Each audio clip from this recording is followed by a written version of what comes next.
belum pernah sejarahnya NHS tuh BPJS-nya UK ya, National Health Service, itu meminta tenaga kesehatan dari Indonesia. Itu belum pernah dalam sejarahnya.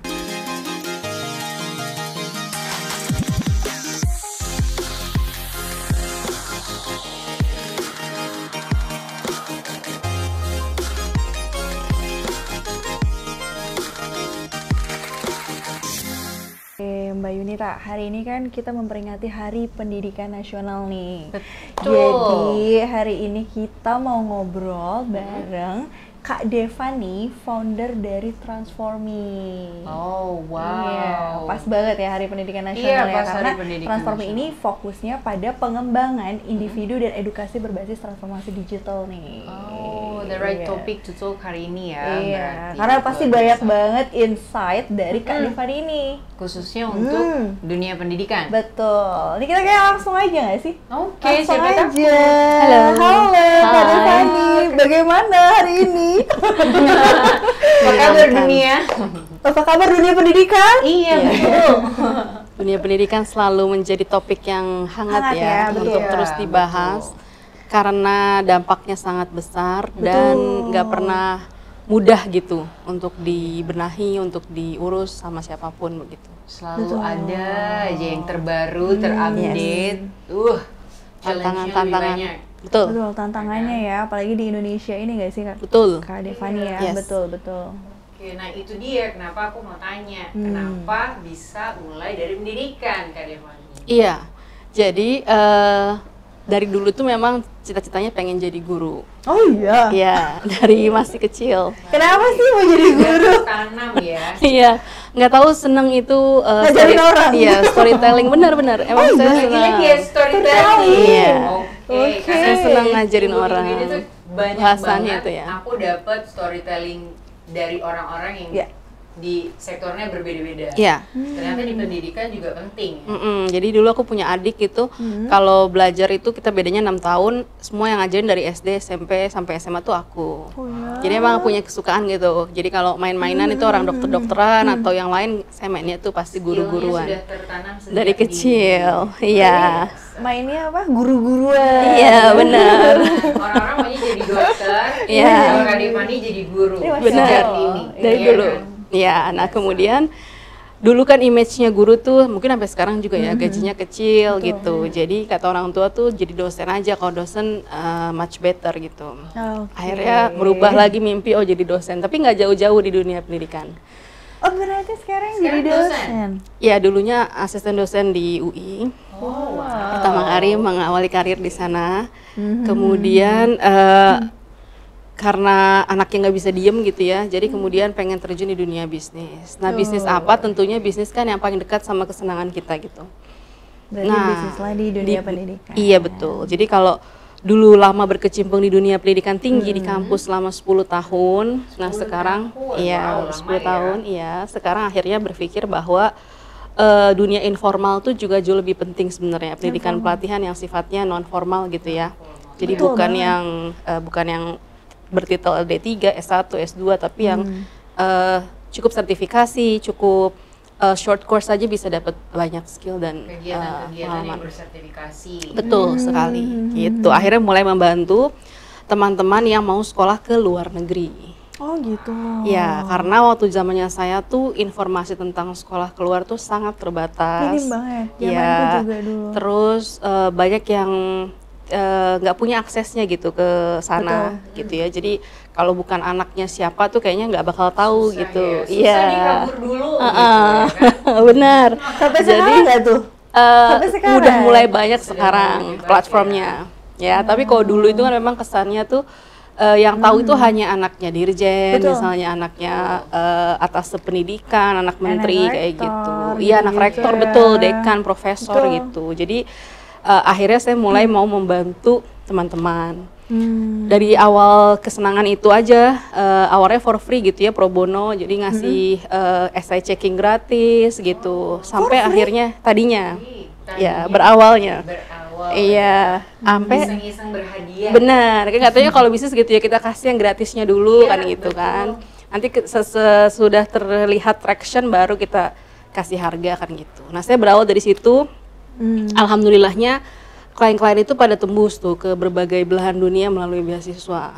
Nah akhirnya mana aja tuh Kak kalau boleh tahu yang sekarang udah di cover dari awal sampai saat ini? udah di semua benua, Oh ya, Eropa, Afrika, Amerika, Australia, Asia. kayak aku mau. Aku mau kalau dulu boleh nggak? Boleh nggak minta bantuan? Iya, bisa banget ya. Jadi ada Ada alasannya Ada kalau alasan. kalau ibu persen agak susah. Iya kan? Susah ya. Tersebar. Aku jadi dulu. tersebar di berbagai belahan dunia, di semua benua sudah ada klien kita. Nah dari situ mulai kemudian merasa bahwa oh ini bisa diuangkan begitu, dalam artian bisa dibuat bisnis gitu karena traction-nya udah ada. Nah kemudian mulailah bikin tim gitu, mulai hire tim. Kan nggak mungkin saya sendirian Betul, karena betul. itu kerjaan Semakin operasionalnya iya sangat Orang yang minat semakin betul, benar sekali. Dari awalnya sebulan 20 orang gitu ya, lama-lama terus meningkat, ya harus hire tim. Nah, mulai dari situ pelan-pelan jadi hire tim, masuk kita ke berbagai BUMN. Jadi semua BUMN itu kan punya tugas belajar. Ya. Ya, jadi ada biaya untuk membiayai tugas belajar itu kan ya, bukan cuma LPDP. Oh, jadi kayak pre-registrasi dikasih modul training lewat Transformi gitu. Iya, jadi mereka tuh dibiayain sekolah, tapi dilepas gitu aja, suruh cari sendiri. Nah, kita mulai menyambutnya gitu ya, kita mulai pegang. Ya, kayak dibimbing gitu ya. Iya, betul. Didampingi gitu. Iya, semuanya dari mulai bahasanya, terutama bahasa yang paling sulit kan ya, bahasa Inggris misalnya. Kan bahasa Inggrisnya bukan level biasa, level tinggi, IELTS gitu ya. Iya, betul. Kemudian semua sekolah keluar itu pasti bikin esai. Nah, itu esainya kita bantu. Iya. Essay, assessment. Betul, ada interview juga. Itu kita bantuin semua dan success rate kita tuh tinggi sekali. Jadi kalau orang-orang mungkin biasa pakai bahasa jaminan gitu ya. Nah, kalau di Transformi kita senangnya bilangnya pakai success rate aja karena nobody can really guarantee anyone kan, karena 1%-nya suka ada di tangan Tuhan ya, pasti ada di tangan Tuhan gitu. Jadi success rate kita di 95% gitu, pasti kalau ngikutin apa yang kita saranin pasti berangkat gitu. Pasti berangkat nih kayaknya. Kabur aja dulu. Kenapa nggak dari kemarin sih? Iya. jadi Saya jalan-jalan nggak pulang. Langsung ini ya. Iya, jadi itu melalui proses yang cukup panjang dari 2014 sih, sejak kembali dari UK gitu. Oh, 2014 14. sampai sekarang. Iya. Oh, luar biasa. 11 tahun ya, udah 11 11 tahun ya Iya. Mbak Devani. Jadi yang udah diberangkatin kira-kira berapa orang nih Kak? Karena memang kita nggak pendanaan ya, jadi benar-benar bootstrapping. Jadi semua itu dari nol. Ya total mungkin sekarang udah 1000 lebih. 1000 orang yang Tentu tentu itu angka yang nggak seksi sih ya kalau melihat dari jangka panjangnya gitu ya. Dari legal standingnya 2018 sampai ke sekarang itu pasti orang ngelihatnya cuma 1000 gitu ya. Karena memang bootstrap gitu. Jadi didanai investor. Begitu. Karena Belum banyak didanai. juga teman-temanku yang menyediakan seperti itu. Itu kan nggak mudah karena Betul. ya untuk apa namanya all the document that needs to be prepared Betul. dari Indonesia. Makanya tadi aku mention sertifikasi di Indonesia itu belum tentu bisa dipakai di luar negeri. Benar. Benar nggak? Kak? Benar Exactly, sekali. betul. Nah, itu yang Prosesnya panjang. pengen di gitu. Jadi Iya. sayang Kalau ada sih. yang bantu, jadinya mereka lebih lebih mudah secure, ya. iya gitu. Lebih Terus lebih gampang. safety juga nggak sih? Betul. Jadi kayak nggak sembarangan kan. Iya. Kadang ada pun mediator yang mungkin ya cari untung aja. Benar. gitu kan. Ada banyak di luar sana ya, Benar, harus bukan. Tapi berhati-hati. nggak tanggung jawab gitu ya. Iya, Iya. jadi ketika mereka udah ada di luar, ya udah nggak tahu ngapain gitu Betul, kan. betul. Terus nggak bisa pulang, banyak ya kak yang Banyak. gitu. Oke, wow luar biasa loh. Keren ya. Ya. Mau coba nggak bilang? Mau coba banget. Kapan? Langsung aja ditembak. Kapan? Kita minum dulu sebentar Jadi ya. itu asal muasalnya begitu. Berasal dari kesenangan, hobi, cita-cita. Akhirnya ya sudah, kalau di bisnis kan lebih enak kalau di bidang yang kita sukai. Betul. Begitu. Jadi berawal dari apa yang kamu suka, jadi apa yang kamu kerjakan. Betul. Betul. Yes. Jadi kan enjoy ya boleh. Iya, nah ini Passion, lagi-lagi passion.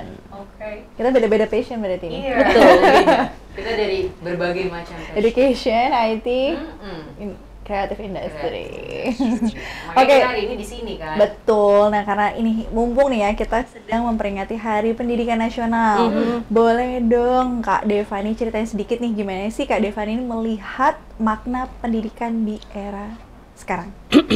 Ya, pendidikan. Kayaknya kalau anak sekarang tuh Mungkin lebih gampang ya akses terhadap internet. Kalau kita zaman dulu mungkin sulit gitu ya. Tapi dengan kemudahan itu kadang jadi less respect juga menurutku, less appreciate juga gitu. Jadi banyak yang nggak mau lanjut sekolah karena merasa udah bisa cari uang dari semenjak kelar SMA misalnya. Ya banyak akses kan ya menjadi YouTubers, kemudian selebgram dan lain-lain. Satu hal yang perlu diingat bahwa pendidikan tuh bukan sekedar dapat degree kemudian dapat ilmu pengetahuan. Tapi pendidikan tuh tentang bagaimana membentuk cara berpikir, bagaimana juga membangun networking bukan cuma sama teman, satu peers tapi juga sama akademisi di kampus, dosen, dekan dan lain-lain. Iya, itu juga sama senior gitu. Jadi bukan melulu pendidikan tuh tentang sekolah gitu ya. Kan mungkin anak sekarang mikir aduh ngapain sih ribet-ribet sekolah. Betul. Toh udah bisa cari uang. Betul. Jadi hati-hati sih. Ini banyak banget sih kalau sekarang. Iya. Jadi content creator khususnya tuh. betul. Jadi pendidikan harus dimaknai sebagai alat gitu ya untuk membentuk cara berpikir kita sih. Jadi bukannya buat cari duit. Memang kalau cari duit sih nggak perlu pendidikan sebetulnya. Tapi untuk membentuk nalar berpikir yang baik ya, cara berpikir kritis, analitis itu ditemuinya di bangku sekolah yang nggak sebentar begitu. Setahun sampai 4 tahun begitu. Jadi nggak ada ya sekolah itu sia-sia. Iya. Nggak ada. Itu Jadi yang harus tetap educate yourself. Even informal education juga itu penting juga sih ya menurut aku. itu menurutku sekarang maknanya udah mulai bergeser gitu. Dimaknai oleh anak-anak sekarang bahwa pendidikan tuh not as important as before gitu. Padahal harusnya Padahal justru lebih iya. penting dapat edukasi. Benar. dulu, baru jadi influencer kemudian. Karena gitu ya. iya karena di era arus informasi ini justru harus jadi individu yang pintar untuk nyaring gitu kan, memfilter apa yang bisa diterima mana yang enggak gitu. Oke, terus kalau ngomongin sekarang kan era digital nih Kak Devani, kan banyak dosen aja pakai buku digital, benar nggak? Terus pasti kan ada perubahan sendiri, transisi dari mungkin nih kayak senior dosen-dosen senior atau dosen sekarang yang baru, apalagi kan anak-anak sekarang ngapain sih baca buku, ada digital gitu kan. Itu Kak Devani sendiri untuk menanggapin itu perubahan yang drastis, karena biarnya saja aku juga ada, kita punya edtech kan, edtechnya kalau nggak punya buku digital it doesn't gonna work, kan? Berarti kan ada plus minus. Terus kasihan dong dosen yang memang nggak menyiapkan itu gitu. Ya. Nah, itu gimana tuh Kak untuk cari Mensiasatinya. solusi dan mensiasatinya kan banyak ya, balik lagi Indonesia kan tradisi, kultur, modern sekarang. Iya betul, bahwa pergerakan ke arah teknologi itu udah nggak mungkin bisa dihindari. Ya bahwa semua itu udah terdigitalisasi. Kami di Transformasi sendiri juga kami ada izin untuk penerbitan dan percetakan juga gitu ya. Tapi memang seluruh materi kami itu semuanya di dalam Learning Management System LMS yang mana semuanya online. Karena itu ikut turut membantu Bumi juga kan ya mengurangi paper ya. Tapi sebetulnya budaya membaca sendiri tuh agak sulit kalau dimulai dari digital gitu ya. Mungkin karena digital itu kan sifatnya kita punya span attention yang nggak tinggi, kita bawanya mau cepet aja ganti gitu ya. Sedangkan kalau buku digital kan mau nggak mau kan kita harus serius membaca, jadi kadang experience pegang bukunya itu sih yang beda sebenarnya gitu. Dan kalau untuk dosen atau pengajar saya mesti akui memang harus cepat dalam mengikuti perkembangan zaman. Kalau enggak ya itu tadi, jadi anak-anak merasa aduh sekolah tuh nggak menyenangkan karena dosennya jadul, nggak. Itu banyak sih, karena aku lagi S2 gitu kan. Iya, pasti ngerasa gitu kan. Ya kok kayaknya nggak sepadan nih sama yang dipikirin gitu kan.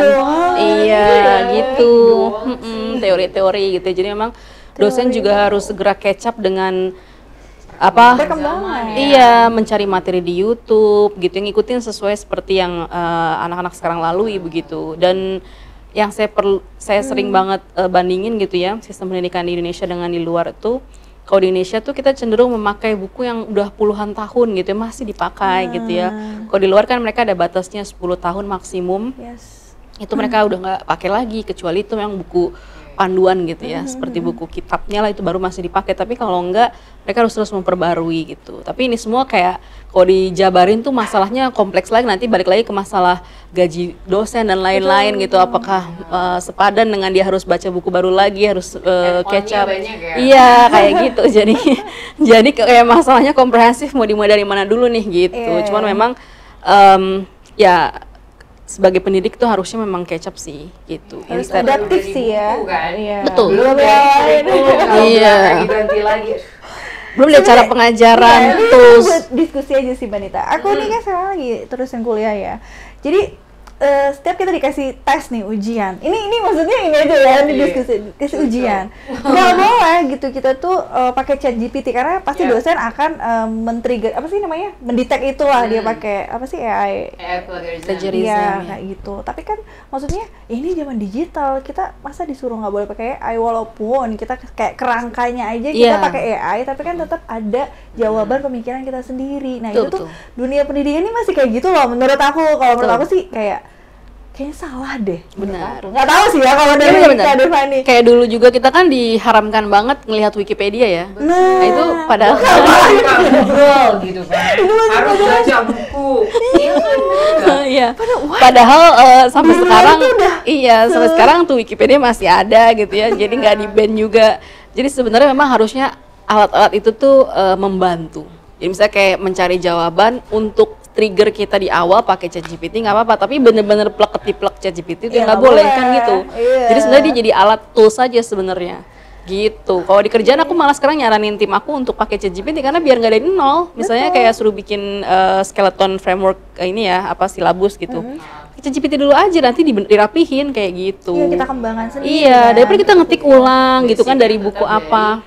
AI gitu. Betul gitu sih. Jadi keterbukaan berpikir itu sebenarnya yang juga sulit begitu.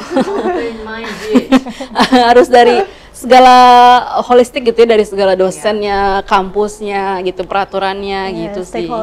Iya, semua stakeholders tuh harus mendukung sih gitu. Pendidikan is very complicated emang. Jangan takut sama teknologi. Iya, nggak ada yang terlalu menakutkan sebetulnya. Yang takut karena kita nggak mau belajar. Itu betul. Kalau kita nggak belajar, ya pasti takut. Betul. Karena kita nggak tahu dari mana asalnya kan. Iya. Waktu siapa namanya CEO-nya Nindya datang ke sini, Nvidia datang ke sini. CEO Ruang Guru. Stephen Chuang ya? Enggak, yang dari luar, perusahaan IT terbesar di Amerika itu ya si manusia 8 miliar itu datang, dia bilang kan ya, sebetulnya datang di sana sebagai interpreter. Dia bilang sebagaimana canggihnya AI untuk menciptakan hal-hal baru, segitu canggihnya juga dia untuk mendetek kebohongan yang diciptakan melalui AI gitu. Jadi orang nggak perlu khawatir itu. Jadi kalau guru atau dosen nggak perlu khawatir, oh ini anak ini nyontek ya dari AI gitu, karena bisa sedemikian hingga dengan gampangnya didetek gitu oleh AI. Gitu. Jadi ya memang nggak harus takut sih. Itu kayak tools saja sebenarnya. Alat bantu ya, untuk assist bukan menggantikan. Betul. Benar sekali. Menarik banget ya tadi ya Mbak Yunita. Jadi kalau untuk Kak Devani ini, tantangan terbesar apa sih dalam membangun si transformi ini? Karena kan harus menggabungkan si teknologi sama edukasi gitu. Ya, rasa percaya orang Indonesia juga itu belum sama gitu. Jadi kalau di daerah mungkin Jabodetabek, mereka percaya untuk melakukan course dengan tanpa bertemu. Tapi kalau yang dari daerah selalu tanya kantornya di mana, mau datang dulu dan sebagainya gitu. Itu tantangannya. Jadi banyak orang yang masih belum percaya. Terus selalu trust issue ya. Iya, selalu bilang bahwa pasti online tuh nggak enak deh gitu. Saya selalu bilang cobain dulu karena kita punya trial class gitu. Karena ya we train our trainers tuh supaya bisa memberikan pengajaran meskipun online tapi tetap nggak membosankan gitu.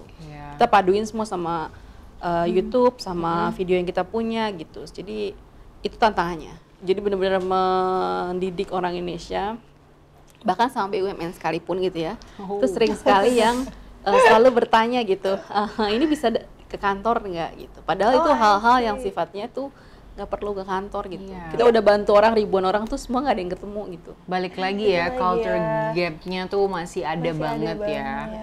Jadi mau masih banyak orang yang nggak percaya gitu bersilaturahmi. dengan teknologi gitu. Trust issue-nya masih ada. Itu betul banget sih. Iya kan?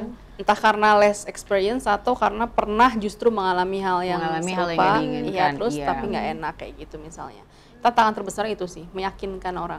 Iya. Oke, build the trust buat orang-orang yang mau join ke Betul. Transform Iya. ya. Iya, segitu besarnya kita bisa menjangkau teman-teman di Pekanbaru, di Timika, Wow, bahkan jauh-jauh loh. Manado, iya. Tapi segitu besarnya pula yang selalu mempertanyakan legit atau enggak gitu. Oke. Karena merasa tidak bertemu. Jadi memang fokusnya untuk mengajar individu buat Iya. persiapin mereka peluang globalnya di teknologi tuh kayak gini gitu, nggak mesti ketemu gitu kan. Yes. Tapi kita harus tetap tak kenal maka tak sayang ya kan. Zoom aja dulu ya kan. Benar, benar. Cobain dulu Tadi aja kita juga gitu. ngomongin apa ya? Rekrutmen Zoom aja Iya, dulu. rekrutmen Zoom aja dulu gitu. Karena memang ya mungkin the typicalnya Indonesia market seperti itu ya. Kayak banyak nih kita punya pengalaman kayak cari-cari CV atau rekrutmen orang-orang yang mau kita rekrut, tapi ternyata di CV-nya luar biasa gitu. Oh iya. Tapi pas kita do the interview, oh my Oh my god. god. Too different ya. Iya, beda banget. Nah, mungkin itu salah satu yang jadi challenge juga ya, Kak. Betul. Nah, Iya. terus kebalikannya juga untuk si Transformi karena aduh digital nih, Zoom doang, beneran nggak sih gitu. Ya. Apalagi buat mereka yang punya keinginan pengen banget kabur dulu gitu, tapi takut platformnya bener nggak, nanti dibohongin atau Ya, gimana. Scam, fraud gitu. Iya, scamnya kayak banyak gitu ya. sekarang ya. Jadi Tapi mending yang paling banyak biasanya dari Indonesia tuh kabur aja dulunya kemana, Kak? Kalau pengalaman kami, jadi kita mulai masuk ke daerah, ke program yang bisnis yang working abroad itu baru di 2024 akhir. Oh, oke. Ya, jadi sebelumnya kita kan study abroad, study overseas. Itu mostly nomor satunya UK. Karena mungkin melihat pengalaman sayanya dari UK. Kemudian yang kedua itu tetangganya UK, Eropa, tapi bermacam-macam tuh Eropa, bisa Belanda, bisa Prancis, bisa Jerman. Mostly ke sana untuk sekolah, terus Australia, terus Jepang, terus Singapura. Namun untuk kerja, kalau sekarang ini nomor satunya adalah Jepang.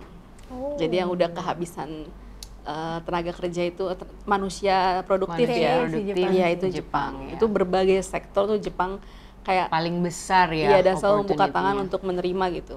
Kita penting bisa bahasa Jepang N4 aja bisa diterima pokoknya. Oke, konnichiwa. Ya, Iya. aku bisa pergi. Dozo yoroshiku onegaishimasu. Wih, jago dia Jepang. Cuma itu. Jadi bisa ya kita- Dozo yoroshiku onegaishimasu. Saya nggak bisa. Iya. Iya. Jadi kalau untuk bekerja itu ke Jepang nomor satu. Kemudian sempat kemarin ini juga di approach sama UK untuk ngirim nursing perawat juga ke UK. Mereka kehabisan juga tenaga Nursing ya. kesehatan ya. Kan di sana Australia memang ini juga. sih, Jepang ya. Oh. Iya, jadi 3 negara itu kalau untuk bekerja ya. Jadi Jepang, Australia, Inggris. Kalau untuk sekolah Inggris, tetangganya Eropa, kemudian Jepang, Singapura, sama Australia juga. Wow, banyak loh. Dari 1.000 mahasiswa yang sudah berangkat ya kan di beberapa negara itu. Ya. Luar biasa. Berarti program unggulan dari Transformi apa nih Kak Devani yang Iya. udah berdampak ya buat peserta-peserta sebelumnya? Kita namanya adanya SIGAP. Nama kita bikinnya singkatan gitu ya, SIGAP. Ya, SIGAP. Penjadi generasi SIGAP. Kependekan dari Scholarship Incubator sama Global Accelerator Program. Oh, aku Jadi, pikir siap antar jaga. Jadi scholarship incubatornya gimana orang bisa sekolah keluar dengan beasiswa. Karena orang kan ada yang mau self funding, ada yang mau beasiswa macam-macam kan. Kalau yang GAP-nya itu bahasanya Global Accelerator Program karena kalau untuk sekolah ternyata IELTS doang 7 tuh nggak cukup. Jadi butuh lagi ada kemampuan nulis, academic writing, ada lagi persiapan keberangkatan untuk tahu culture-nya seperti apa. Karena sistem pendidikan kita sama sekali nggak ada Nggak support sama-samanya, itu. iya, Ya, sama sama sekali sekali, nggak guys. kompatibel. Iya. Jadi language barrier harus belajar even sendiri. magister pun enggak. Iya. Jadi benar-benar harus dikasih tahu dari nol kayak mereka sistem penilaian seperti apa, examiner seperti apa. Tadi masalah plagiarism itu benar-benar hal yang sangat diperhatikan di sana gitu ya. Sekali kita ketahuan bisa langsung di DO kayak gitu. Jadi itu persiapan namanya pre-departure training, PDT. Itu kita adanya di Global Accelerator Program gitu. Tadi kalau yang scholarship incubator kayak gimana caranya sekolah dapat beasiswa, jadi gimana bikin esai beasiswa, bikin apa bisa masuk ke kampus ternama. Kalau yang ini lebih ke bahasa dan seluruh culture untuk persiapan keberangkatan. Itu pun kita bikinkan untuk teman-teman yang mau kerja, tapi yang teman mau kerja kan nggak perlu yang scholarshipnya ya, dia perlu yang GAP-nya aja. Gitu. Nah, untuk nemuin si mahasiswa yang mau dapat beasiswa sendiri, itu prepare-nya berapa lama? Atau apa yang perlu, misalkan nih teman-teman ada yang mau berangkat, tapi aku mau pakai beasiswa dong atau scholarship, karena kan banyak nih sekarang universitas-universitas dari luar negeri pun datang ke Jakarta kan, tapi mungkin karena cost-nya mahal banget untuk living cost di sana pun gitu kan, terus untuk bayar sekolah juga. Nah, akhirnya mereka memilih untuk coba deh apply beasiswa gitu kan, atau scholarship. Itu ada kategori tersendiri deh? Enggak? Saya selalu bilang kalau mau sekolah dengan beasiswa, jadi gini, kita mau sekolah keluar aja, udah lumayan complicated persiapannya. Jadi beda sama Indonesia kan kita, jadi kalau di Indonesia kan kita tes nih, misalnya kita tes di ITB misalnya, tes keterima, udah keterima masuk. Kalau nggak keterima ntar coba lagi gitu kan. Sesimpel itu kalau di Indonesia. Kalau di luar prosesnya tuh nggak begitu. Prosesnya tuh bikin esai, ntar dicek sama pihak university, turun ke departemen, turun ke jurusan gitu ya. Jadi saya selalu bilang, dengarnya aja udah pusing. Baru aja. Belum makan nih jadi prosesnya kurang lebih 6 bulan sampai 12 bulan sih. Jadi saya selalu bilang, ya kalau mau sekolah 2026 ngambil persiapan dari sekarang, selalu bilang gitu. Iya, jadi nggak beda kayak Indonesia kan. Iya, kalau Indonesia kan sekarang masih April, mau sekolah yang September masih sangat keburu kan gitu. Karena waktunya masih 6 bulan ke depan ya. Dan cuma tes aja kan kalau di Indonesia. Tes masuk. Udah terima. Kalau keterima nanti gelombang berikutnya coba lagi. Gelombangnya banyak. Tapi kalau di luar negeri harus well prepared. Karena bikin esai itu yang menurutku sangat sulit. Karena tipikal kita sekolah dulu buat esai nggak ada. Pilihan ganda kayaknya habis. Benar. Udah gitu menghafal nggak sih? Benar, hafalan. Jadi kalau bahala ya. Makanya tuh saya nggak bisa tapi pakai ChatGPT. Nah itu ujung-ujungnya dibantuin sama AI. Tapi kayak sih aku suruh karyawanku apa gitu, mereka udah ChatGPT semua. Ya makanya itulah ada AI plagiarism. Jadi ada yang mirip-mirip, copy-copy kita bisa lihat. Nah, betul sekali. Itu bikin esai juga gitu, banyak yang mikirnya pakai ChatGPT aja gitu. Padahal banyak sekali orang ditolak kampus tuh karena gara-gara alasannya teridentifikasi menggunakan ChatGPT. Plagiarismnya kelihatan ya. Kan ada interview juga ya. Jadi kalau interviewnya juga nggak lulus, ya udah deh, balik lagi deh. Dalam negeri. Cinta dalam negeri. Sama aja ya. Iya. Jadi nggak segampang itu ya untuk apa namanya? Iya, maksudnya dulu tuh orang merasa sekolah keluar susah dan nggak ada yang bantuin. Kalau sekarang susah tapi udah terstruktur gitu, itu udah tahu langkah pertama mesti ngapain. Aja, gitu. Dan bisa dibantu sama Transformi juga. Betul sekali. Berarti Transformi ini emang jembatan antara individu sama ya dengan dunia internasional gitu ya. Iya betul. Kita selalu bilang kita konsultan pendidikan dan pelatihan. Gitu. Karena visi kita tuh saya selalu bilang bahwa orang Indonesia itu pinter-pinter banget sebenarnya. But when it comes to coba ceburin ke Dubai gitu misalnya, suruh jadi general manager misalnya, kalap deh tuh gitu, takut, bingung, khawatir. Padahal kalau secara kompetensi itu pinter-pinter banget. Apalagi kalau mereka mau mengembangkan diri ya. Jadi emang visi terbesar kita tuh itu kan, kita go global, bukan cuma go digital, tapi ya gitu, kayak orang-orang IT kita itu direcognize loh keahliannya. Cuman gitu ketika suruh dia present coba, waduh kalau nggak gemeteran, diem. Kayak what should I talk? Padahal skillnya jauh lebih bagus dibanding mungkin teman-teman yang di India sana gitu. Sama bagusnya, tapi karena mungkin itu kemampuan skillnya benar punya ya. Benar. Ujung-ujungnya sih satu sih sebenarnya, bahasa dan communication skills sama self confidence ya. Iya. Takut banget. Benar. Dianggapnya kita tuh kelas nomor warga kelas 2 gitu, padahal enggak. Betul. Sekarang udah banyak ternyata company di Belanda, di Australia itu meng-hire orang-orang teman-teman di daerah, di Malang, di mana itu orang-orang IT yang jago-jago. Jadi kerja dari desa ibarat tapi gajinya $, gitu. Itu udah banyak, udah semakin banyak Gitu. Wow. Nah kita mau memberikan experience luar negerinya, dalam artian coba deh setahun 2 tahun aja di sana biar ada, you know, kalau Feel kita, the air ya. betul. Yeah. Kalau kita ngerasain pernah jadi minoritas, pernah ngerasain bergaul dengan berbagai macam ras tuh pasti membuka cermin. Mindset ya, Bisa mindset open minded kita. ya. Betul. Oke. Berarti kalau untuk peserta ini tantangannya apa ya, Mbak? Apa? Tantangannya Kak Deva ini? resilience. Dia mau nggak bertahan sampai akhir. Oh, Kamu itu siap dia bertarung tadi ya. gitu kan? Iya. Untuk Karena tampil di tahapannya sini. panjang ya. Iya, jadi kalau saya bilang kenapa success rate-nya 95, yang 5 itu nyerah. Ada aja alasannya, yang ternyata IELTS itu susah, ternyata menulis itu susah, ya terus ntar ada alasan nikah, punya anak, padahal itu sebenarnya bukan alasan. Niat aja. Iya, itu sebenarnya pose Iya, aja, benar. pose ya, mau nikah, punya kita udah banyak lah, kita anak 3, semua iya, baik-baik aja. Padahal justru peluang menikah di sana lebih besar. Mencari jodoh ya, hashtag kabur aja dulu. Iya, kabur Oh, aja itu dulu. ada jodoh. Iya, gitu maksudnya Mila. Bener-bener Iya, gitu. kan? Jadi resilience aja sih, makanya sering ada yang tanya syaratnya apa Mbak, misalnya Berani aja dulu. Iya. iya gitu, misalnya dikiranya harus ada nilai dulu, enggak ada. Aku bilang kita bisa mengolah siapapun dari nol. Ya saya selalu bilang kita bisa mengolah siapapun jadi emas kalau mau diolah kan gitu. Betul. Jadi Kalau nggak mau ada diolah syaratnya. loh. Kalau mau diolah. Jadi nggak harus orang Jakarta aja yang sekolahnya international school, enggak. It's not guarantee ya. Enggak. Bahkan Nggak tadi di guarantee. Timika ya. Ya kita punya Iya, banyak. di daerah-daerah yang Daerah. memang mau ke sana. Yes. Nah terus untuk Kak Devani sendiri, kalau Ya. misalkan nih kan ada, pasti peserta pengen banget pergi gitu, tapi mentok mindsetnya kayak takut banget gitu kan. Tapi dia, gue pengen banget pergi gitu. Tapi gimana nih, lolos nggak sama program? Kan pasti banyak tuh yang maju mundur Betul. gitu. Jadi kita punya bunch of list of our alumni kan ya. Oh, Jadi kita oke. kasih tahu nih ada yang lulusan kampus X nih di swasta belahan mana lah, kita nggak kenal tapi berangkat gitu, keterima. Jadi it's not all about anak UI atau anak ITB atau anak UGM gitu. Jadi kita kasih mereka kepercayaan diri bahwa nggak harus gitu. Ini masalah resilience Iya, saja. betul. Gitu. Mau berjuang sampai titik akhir nggak gitu. Berjuang sampai titik terakhir. Benar. Banyak Self banget yang takut. confidence-nya ya. Yes. Oke, Yeah. kenapa ya di Indonesia tuh banyak loh yang nggak punya self confidence, jadi iya. nggak percaya Itu betul. kemampuan diri sendiri gitu. Bisa jadi Padahal karena itu yang faktor didikan di keluarga, jadi Culture sering nggak sih? dikucilkan. Oke. Ya, sering kayak, kamu kayaknya nggak bisa deh. Termasuk dulu saya juga dididik begitu oleh ayah saya. Dia juga kaget kok bisa mau sekolah sampai ke Inggris tuh kayaknya nggak mungkin deh. Bapakmu bukan pejabat kan gitu. Iya, karena aku dulu sekolah nggak kenal lampu merah, Apa itu maksudnya?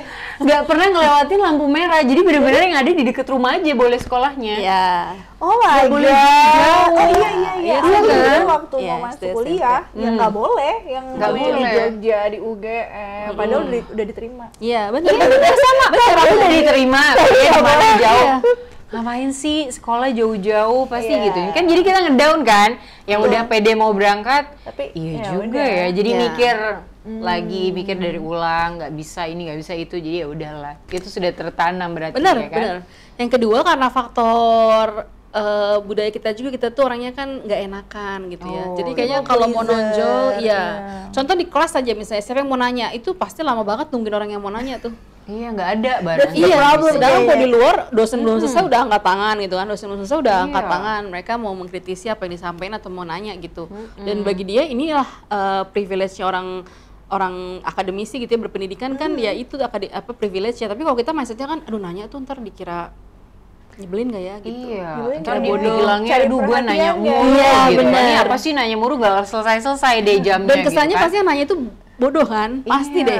Oh iya bener, Iya kan? nanya mulu nggak Itu ngerti apa mindsetnya. gitu ya. Padahal sekarang ini justru saya semakin kesini gitu ketemu banyak orang tuh, kalau dia nanya berarti dia tuh mengabsorb omongan kita yang selama sejam itu tuh dia Udah berpikir cerna ya. gitu. Dicerna ya, Makanya dia mau untuk nanya. dia kembangkan, makanya Iya. dia mau bertanya tuh. Jadi jangan takut bertanya, nanti kayak Ayu Ting Ting. Iya, salah alamat. Ya udah kalau gitu kan. Kita tanya terus aja sampai bener. Nggak kelar-kelar.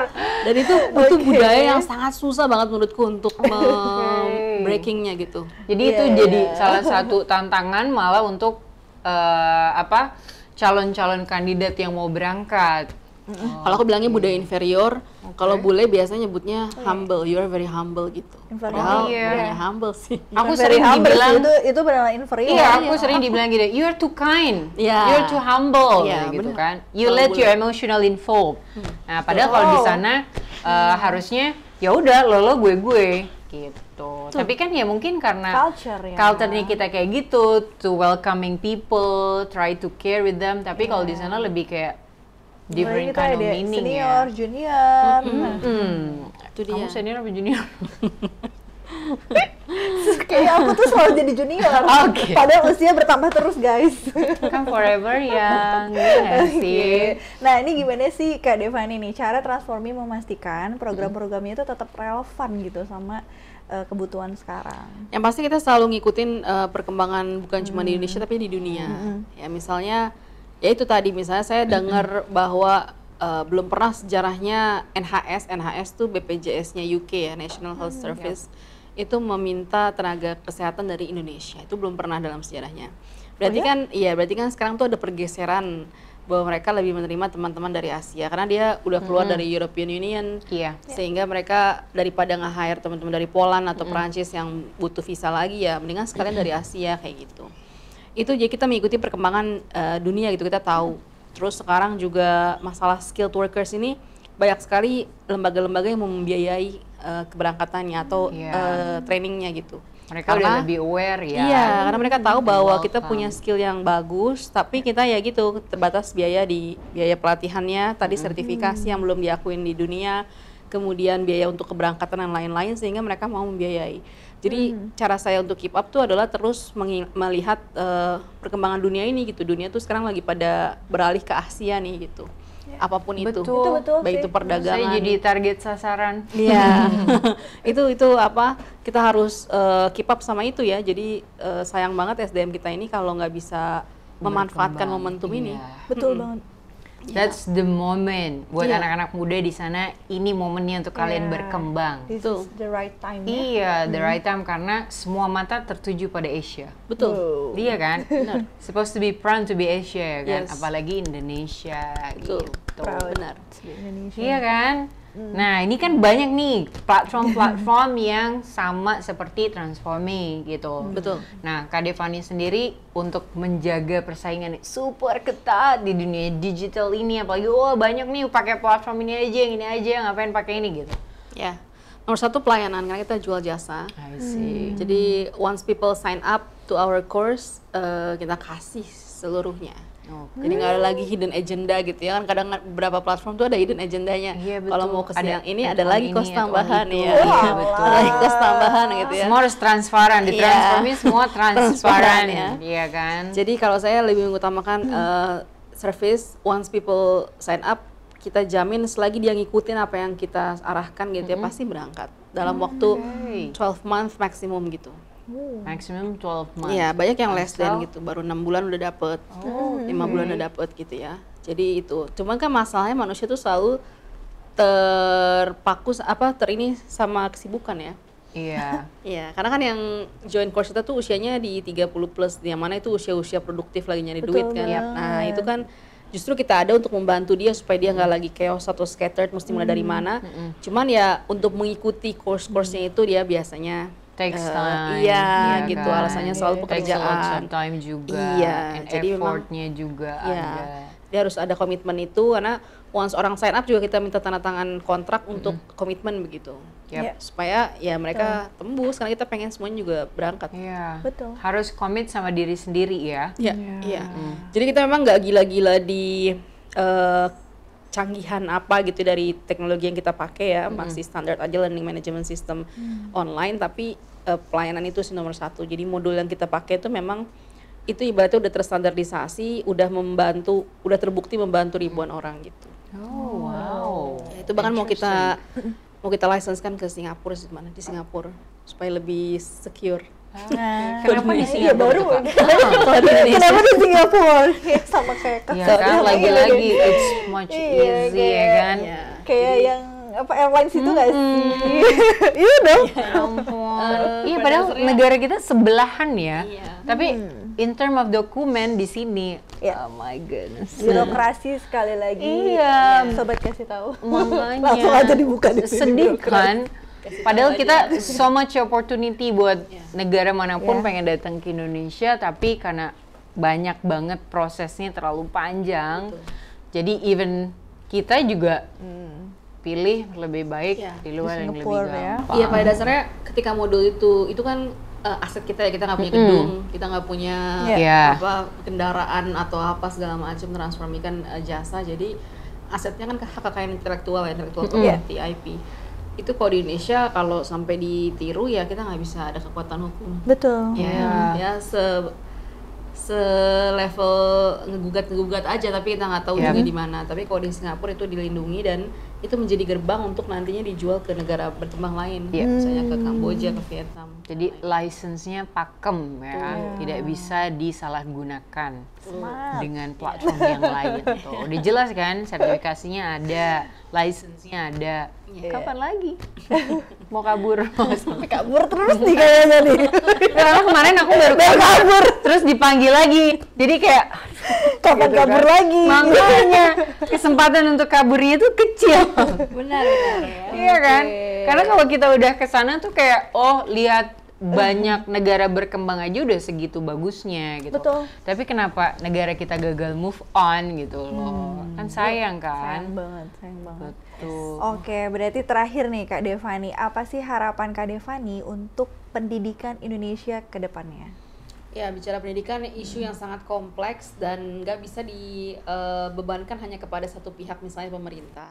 Jadi menurut saya siapapun yang punya kekuatan, yang punya kekuasaan, yang punya kewenangan, ya kalau dulu pernah dengar pesannya Pak Anies Baswedan bahwa mendidik adalah tugasnya orang-orang terdidik gitu. Jadi semua kita yang terdidik itu punya kewajiban untuk membenahi pendidikan kita di Indonesia. Jadi mulai dari diri sendiri dulu, dari lingkungan sekitar dulu, kemudian dari hal yang terkecil dulu. Itu aja sih kalau pesan saya, karena bicara pendidikan kompleks banget ya. Kalau kita nyalahin satu kebijakan, itu nggak kelar-kelar tuh gitu. Karena kebijakan pendidikan itu kalau dibuat, kalau orang-orang kan kelihatan ya, kalau di bidang ekonomi, politik, perdagangan, sekali kebijakan diambil 5 tahun kelihatan, tapi kalau pendidikan tuh butuh sekitar 13 tahun untuk melihat dampaknya dari sebuah kebijakan, sehingga memang nggak bisa mengandalkan pada satu pihak aja.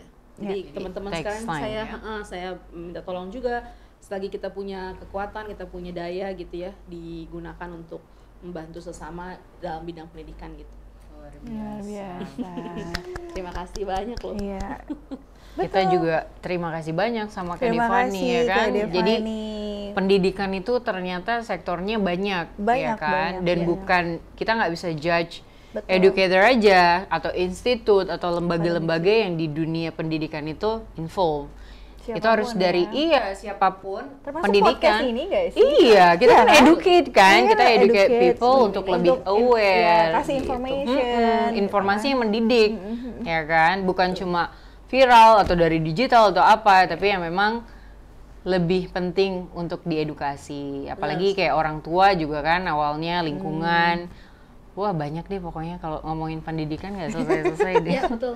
Makanya mudah-mudahan dari pendidikan ini kita semua semakin semangat, punya harapan gitu. Amin. Bahwa masa depan Indonesia sebenarnya cerah gitu ya, di cerah banget di tangan orang-orang yang tepat. Potensius betul. Cerah banget. Maka dari itu, cerah ya. Iya, maka dari itu saya juga bangun EdTech, ya kan. Nanti kita minta tolong bantuan Kak Devani juga. Karena itu yang aku lihat juga. Aku little bit worry sama aku kan punya anak ya. Jadi kayak pendidikan anakku yang mau masuk SMA, terus kenapa sih pada pengen banget keluar gitu. Kenapa nggak kita benahi dulu pendidikan kita di sini? Jadi orang-orang di sana kan dulu sering ya datang ke Indonesia gitu kan buat educate atau mau belajar bahasa kita gitu. Jangan kita aja yang belajar bahasa mereka, mereka juga harus belajar bahasa kita gitu. Iya kan? So, terima kasih banyak Kak Devani udah datang di podcast kita di hari yang spesial ini. Oke, selamat Hari Pendidikan Nasional. Selamat Hari Pendidikan Nasional. Bye.